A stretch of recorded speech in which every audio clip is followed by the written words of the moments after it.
نحمده ونصلي على رسوله الكريم اما بعد فاعوذ بالله من الشيطان الرجيم بسم الله الرحمن الرحيم رب اشرح لي صدري ويسر لي امري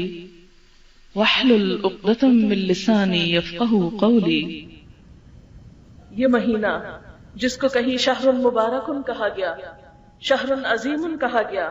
شہر برکت کہا گیا، شہر الصبر کہا گیا، شہر المواسات کہا گیا، تو یہ مہینہ کوئی معمولی مہینہ نہیں۔ ہماری زندگیوں میں ایک بار پھر یہ لوٹ کر آ رہا ہے، ہمیں پھر ایک موقع مل رہا ہے۔ ہمیں نہیں معلوم کہ اگلے سال تک ہم اس دنیا میں ہوتے ہیں یا نہیں، تو نیکی اور رحمت اور برکت اور مغفرت سمیٹنے کا یہ وقت جو ہمارے قریب آ پہنچا ہے،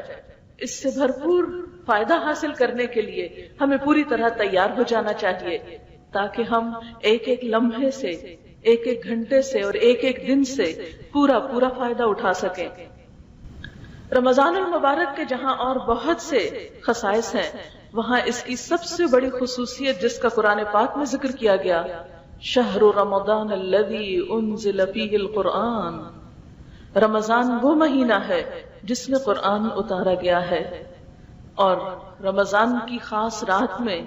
انا انزلناہ فی لیلۃ القدر، ہم نے اس کو قدر والی بابرکت رات میں یعنی لیلۃ القدر میں نازل کیا۔ وما ادراک ما لیلۃ القدر، اور تم کیا جانو کہ لیلۃ القدر ہے کیا؟ لیلۃ القدر خیر من الف شہر، لیلۃ القدر 1000 مہینوں سے بہتر رات ہے۔ اس رات کو 1000 مہینوں سے بہتر کیوں قرار دیا گیا؟ ایک رات جو 1000 مہینوں سے بڑھ کر ہے، آخر کس وجہ سے؟ کبھی سوچا ہم نے؟ قرآن کی وجہ سے، کیونکہ اس میں قرآن نازل ہوا تھا۔ تو اگر ایک رات جس میں قرآن نازل ہوا اس قرآن کی برکت سے 1000 مہینوں سے زیادہ فضیلت رکھتی ہے، 1000 مہینوں سے بڑھ کر ہے، تو پھر وہ شخص اور وہ لوگ جو قرآن کے ساتھ تعلق قائم کریں، قرآن کو سیکھیں اور سکھائیں، قرآن کو اپنے سینوں میں اتاریں، قرآن کے ساتھ زندگی بسر کریں، قرآن کو اپنا رہنما بنائیں، قرآن کی روشنی میں اپنی زندگی گزارنے کے طریقے وضع کریں، پھر ان کی اہمیت اور ان کی عظمت اور ان کی عزت اللہ سبحانہ وتعالیٰ کے ہاں کیا ہو سکتی ہے۔ اگر ایک رات کو اتنی عزت اور برکت قرآن کی وجہ سے ملی، تو یقیناً ہر وہ انسان جو اس کتاب کے ساتھ تعلق قائم کرے گا، وہ بھی اللہ سبحانہ وتعالیٰ کی خاص رحمتوں اور برکتوں سے فیضیاب ہوگا۔ رمضان کے بارے میں نبی صلی اللہ علیہ وسلم نے یہ بھی فرمایا کہ رمضان کی پہلی رات شیاطین اور سرکش جن باندھ دیے جاتے ہیں۔ بہت سے لوگ کہتے ہیں کہ اچھا اگر وہ باندھ دیے جاتے ہیں اور اس کا مذاق بھی اڑاتے ہیں، اگرچہ حدیث رسول صلی اللہ علیہ وسلم کا مذاق اڑانا کسی مسلمان کا کام تو نہیں ہو سکتا، لیکن بعض اوقات ہم نادانی میں ایسی باتیں کر جاتے ہیں، تو پھر آخر یہ کیسے ہو جاتا ہے کہ پھر بھی ہم غلط کام کرتے ہیں؟ اگر ہم پھر بھی غلط کام کرتے ہیں تو اس کا مطلب پھر شیطان تو نہیں باندھا گیا؟ نہیں، بات یہ ہے کہ 11 مہینے شیطان کی شاگردی میں رہنے کے بعد ہمارے اندر شیطان کی تعلیم و تربیت کا اتنا اثر ہو جاتا ہے کہ ایک مہینہ وہ باندھ بھی دیا جائے تو اس کے بغیر بھی ہم بہت کچھ کر لیتے ہیں۔ لیکن نبی صلی اللہ علیہ وسلم کے الفاظ میں صداقت ہی صداقت ہے۔ آپ صلی اللہ علیہ وسلم اپنے دل کی باتیں نہیں کہتے تھے، وَمَا يَنطِقُ عَنِ الْهَوَىٰ إِنْ هُوَ إِلَّا وَحْيٌ يُوحَىٰ، آپ اپنی خواہشات نفس سے بات نہیں کرتے تھے، آپ وہی بات کرتے تھے جو آپ کی طرف اللہ تعالیٰ کی طرف سے وحی کی جاتی تھی۔ تو اللہ تعالیٰ نے آپ کو یہ خوشخبری سنائی کہ اس مہینے میں انسانوں کو نیکی کا عام موقع دیا جاتا ہے، سرکش شیاطین کو باندھ دیا جاتا ہے کہ وہ انسانوں کو نہ بھٹکائیں، انسانوں کے لیے نیکی کا میدان ہموار کر دیا جاتا ہے، ان کے لیے مشکلیں آسان کر دی جاتی ہیں۔ رمضان گویا نیکیوں کا موسم بہار ہے، جس سے موسم بہار میں پھول، ویسے تو پھولوں کے پودے سارا سال آپ لگا سکتے ہیں، اگے ہوئے ہوتے ہیں، پھول بھی نظر آتے ہیں، لیکن جو سما بہار میں نظر آتا ہے وہ عام دنوں میں نہیں ہوتا۔ تو بالکل اسی طرح نیکیاں تو انسان سارا سال ہی کچھ نہ کچھ کرتا رہتا ہے حسب توفیق، لیکن رمضان میں نیکیوں کا ایک ایسا خاص موسم ہوتا ہے، ایک ایسی خاص اس کی طرف توجہ ہوتی ہے کہ ہر شخص کے لیے نیکی کرنا آسان ہو جاتا ہے، اس کے موقع عام ہوتے ہیں، اور چھوٹی چھوٹی نیکی کو بھی اللہ تعالیٰ بہت بڑی قدردانی عطا کرتے ہیں، یا بہت بڑی قدر و قیمت عطا کرتے ہیں۔ اس لیے اس مہینے میں ہر طرح کی غفلت اور بے نیازی سے نکل کر خصوصی طور پر اللہ تعالیٰ کی طرف متوجہ ہونا چاہیے، کیونکہ حدیث کے الفاظ میں آتا ہے کہ ہر روز ایک پکارنے والا پکارتا ہے۔ کیا پکارتا ہے؟ وَنَادَى مُنَادٍ يَا بَاغِيَ الْخَيْرِ أَقْبِلْ وَيَا بَاغِيَ الشَّرِّ أَقْصِرْ وَلِلَّهِ أُتَقَاءُ مِنَ النَّارِ وَذَلِكَ فِي كُلِّ لَيْلَةٍ۔ ہر رات ایک پکارنے والا پکارتا ہے، اے نیکی کے طلبگار آگے بڑھ، یعنی رات سوتے ہوئے نہ گزار۔ اب دیکھیے دنیا کے کاموں میں، گپ شپ میں، میل ملاقات میں، شاپنگ میں، گھومنے پھرنے میں، سیر و تفریح میں ہم کتنی ہی راتیں جاگ لیتے ہیں۔ رات کو دیر تک جاگنا کچھ مشکل نہیں ہوتا، لیکن ہم میں سے کتنے ہی لوگ ہیں، ہم سب اپنا اپنا جائزہ لیں، ہم میں سے کتنے ہیں کہ جو اپنی رات کے کسی حصے کو اللہ تعالیٰ کے لیے خاص کریں۔ چلے اگر سارا سال ہمارے لیے مشکل ہوتی ہے تو خصوصی طور پر رمضان میں، جبکہ ایک نفل فرض کے برابر اور ایک فرض 70 فرض کے برابر ہو جاتا ہے، ہر عمل کا کئی گنا زیادہ بڑا اجر ملتا ہے، اس میں رات کے لیے، رات میں ایک عبادت یعنی خاص طور پر قیام اللیل کے لیے تراویح کی نماز یا تہجد کی نماز یا نوافل، جو بھی اللہ تعالیٰ ہمیں توفیق دے، اس کے لیے اپنے آپ کو ذہنی طور پر تیار کریں۔ اور خاص طور پر جو وہ پکارنے والا پکارتا ہے، اے نیکیوں کے طلبگار، یعنی ہم سب کہتے ہیں کہ ہمیں نیکی کا شوق ہے، ہم چاہتے ہیں کہ ہم نیکی کریں، ہم سب کا یہ دعویٰ ہے، ہم سب کہتے ہیں ہمیں نیکی سے بہت محبت ہے، لیکن جو بھی نیکی سے محبت رکھتا ہے، جو بھی نیکی کا شوق رکھتا ہے، ان سب کے لیے کیا کہا جا رہا ہے؟ یا باغی الخیر اقبل، اے نیکیوں کے طلبگار آگے بڑھو، موقع ہے، قدردانی کی جائے گی، قبولیت ہوگی۔ وَيَا بَاغِيَ الشَّرِّ أَقْصِرْ، اور اے برائیوں کے طلبگار، اے برائیوں چاہنے والے، اب تو رک جاؤ، اب تو کچھ شرم کر جاؤ، اب تو اللہ تعالیٰ کے اس خاص مہینے میں جو قرآن کا مہینہ ہے، اس میں برائیوں سے پرہیز کرو، اب تو تم برائیوں کی طرف اپنی رفتار کم کر دو۔ گویا یہ ایک مجموعی ماحول پیدا کر کے انسانوں کو موقع دیا جاتا ہے کہ وہ نیکیوں کی طرف آگے بڑھ جائیں اور برائیاں چھوڑ دیں۔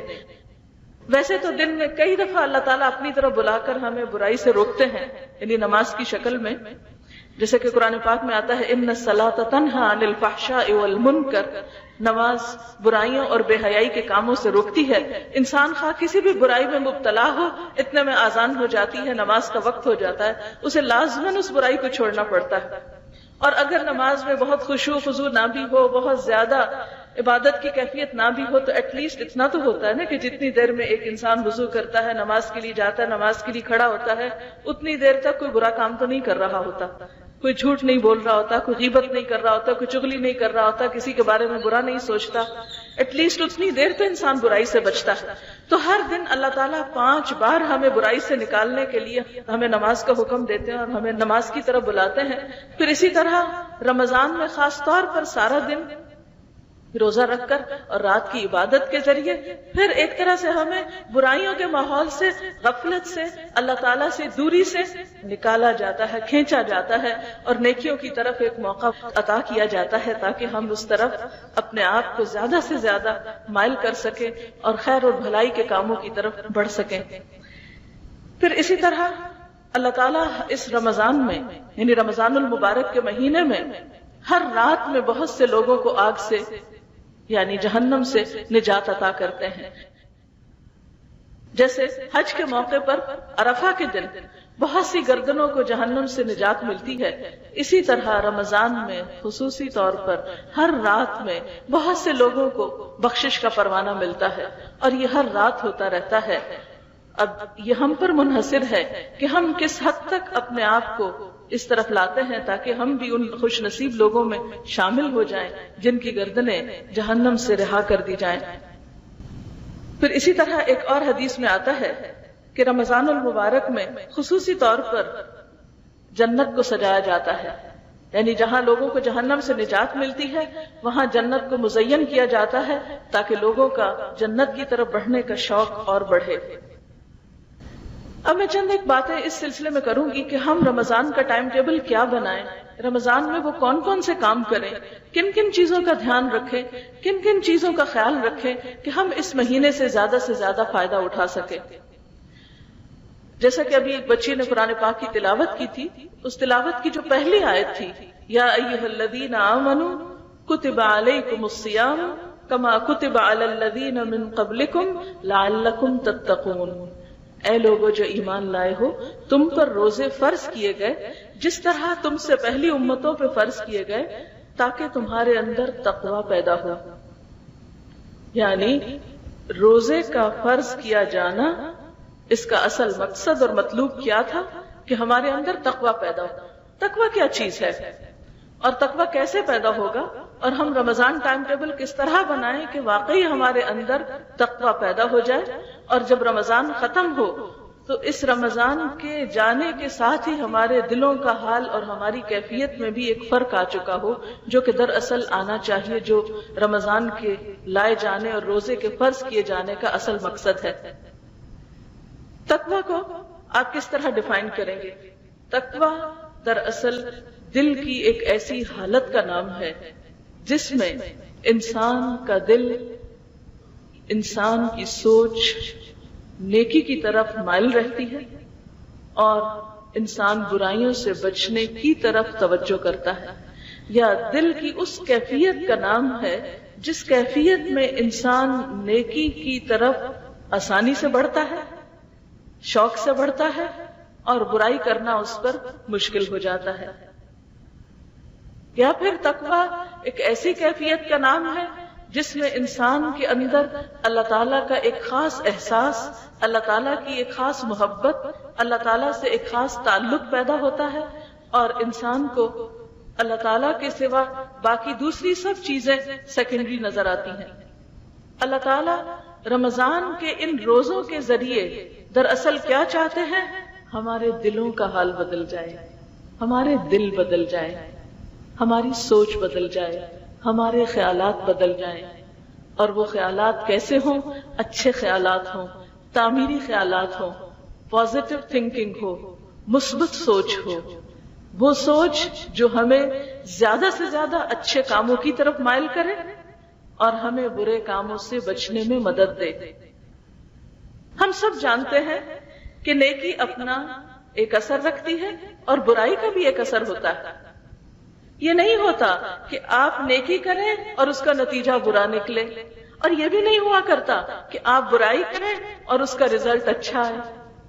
یہ ممکن نہیں، پاسبل نہیں۔